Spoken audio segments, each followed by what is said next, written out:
Yesterday morning, I went out to walk my dogs like usual. But now that school has started, little kids and their parents were outside waiting for the school bus. My dogs started barking at the people. When another dog came closer from the other side, they barked even more loudly. I felt tense and ashamed. My mind raced. What if my dogs got loose and attacked that dog? This reminded me of something that happened long ago when my kids were still young. We had a dog then, a gentle one who was always good with the babies. But one day, while we were out walking, he suddenly bit a chihuahua. That day, a couple from our neighborhood was also walking their two chihuahuas. They let the leashes slip from their hands, and the little dog ran toward us barking. The man laughed, not realizing what would happen next. Suddenly, my dog attacked one of the chihuahuas. My 11-year-old daughter was holding the leash, but she couldn't control him. I was pushing a stroller with my youngest inside and felt helpless. The man rushed to rescue his dog. The poor chihuahua was bleeding, and they left in a hurry. The next day, the man came to my house with a receipt.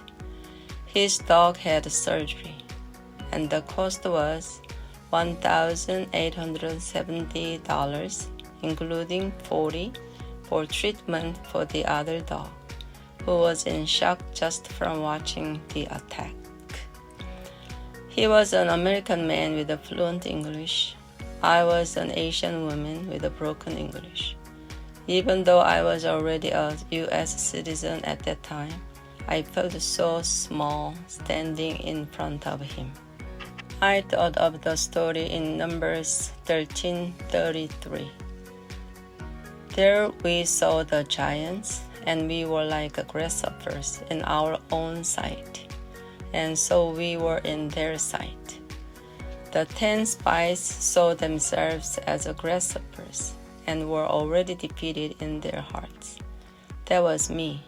I felt powerless, defeated before I even opened my mouth. So, without saying a word, I gave him my credit card number.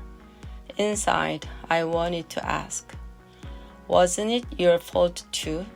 You let go of your leashes.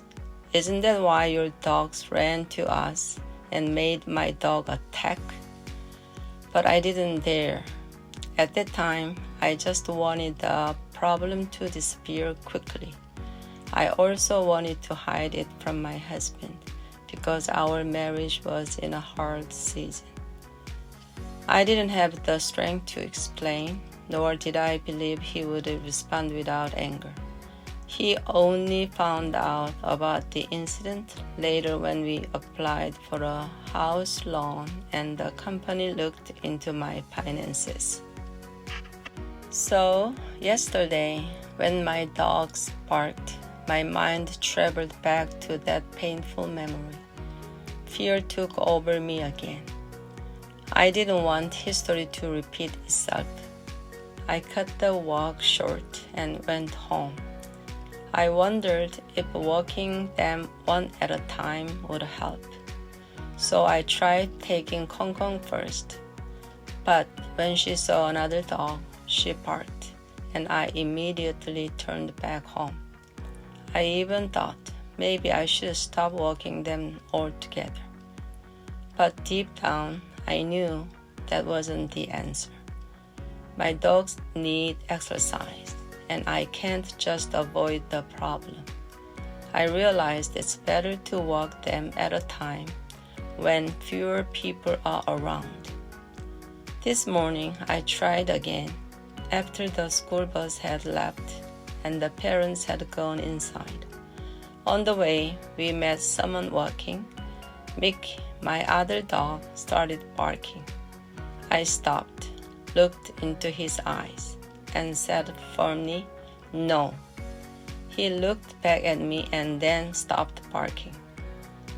That was the moment I thought, this is it. My dogs need training, patience, and practice. And I realized I also need patience. Yesterday's fear turned into today's small victory. I felt so good because I found hope that we can change the situation together.